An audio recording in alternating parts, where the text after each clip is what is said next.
तो आज हम क्लास 9 का चैप्टर सेकंड पढ़ाने वाले हैं जिसका नाम है पॉलिनोमियल। ठीक है, ये सीरीज का पार्ट 1 होने वाला है।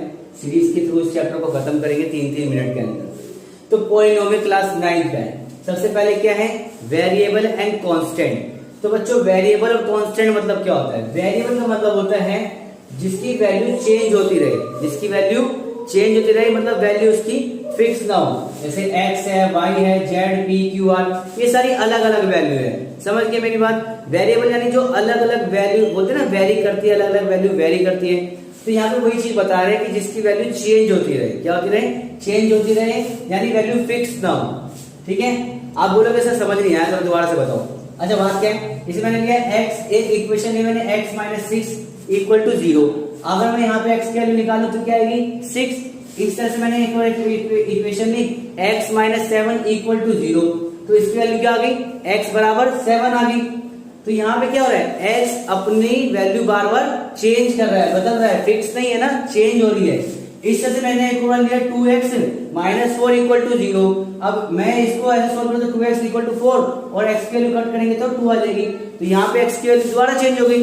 तो यहाँ पे क्या हो रहा है, x की वैल्यू बार बार चेंज हो रही है, फिक्स नहीं है। इस तरह से आता है कांस्टेंट। अच्छा कांस्टेंट क्या होता है? कांस्टेंट का मतलब होता है वैल्यू जिसकी फिक्स हो। क्या हो? वैल्यू फिक्स हो, चेंज ना हो, फिक्स हो।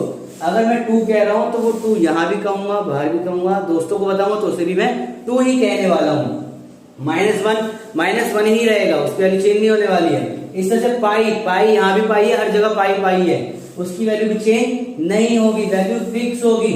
समझ गए मेरी बात? चलो आगे देखते हैं। अलजेब्रिक एक्सप्रेशन क्या होता है भाई? Combination of terms using plus and minus is known as algebraic expression. Sir इतनी इंग्लिश नहीं आती तो समझो।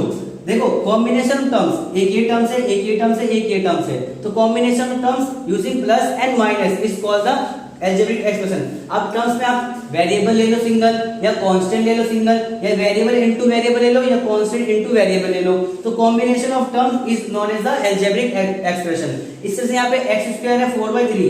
अब यहाँ पे तीनों अलग अलग टर्म्स है, इन तीनों टर्म्स को जोड़ के हमने एक कॉम्बिनेशन बनाया, एक एक्सप्रेशन बनाया, उसको हम अलजेब्रिक एक्सप्रेशन बोलेंगे। x² है सिंगल, x² को आप +0 लिख दो, लेकिन लिखेंगे नहीं समझाने के लिए। तो ये भी अलजेब्रिक एक्सप्रेशन क्योंकि अलग अलग टर्म है। यहाँ पे 5 टर्म है, ये भी एक टर्म है, 5 और 5 मिलके अलजेब्रिक एक्सप्रेशन बनाती है। ये दोनों अलग अलग टर्म है, रूट है तो क्या हो गया, टर्म तो है ना एक, और ये भी टर्म है तो ये भी अलजेब्रिक एक्सप्रेशन। और यहाँ पे ये क्या हो गया, अपॉन में कोई दिक्कत नहीं है, 3 टर्म है, 3 टर्म ने मिलके क्या बनाया है, अलजेब्रिक एक्सप्रेशन बनाया। तो ये मैंने आपको सारा सब कुछ समझा दिया है। फिर भी अगर वीडियो में कोई डाउट हो तो आप हमें कमेंट करके पूछ सकते हैं। मिलते हैं जब तक अगली वीडियो में, तब तक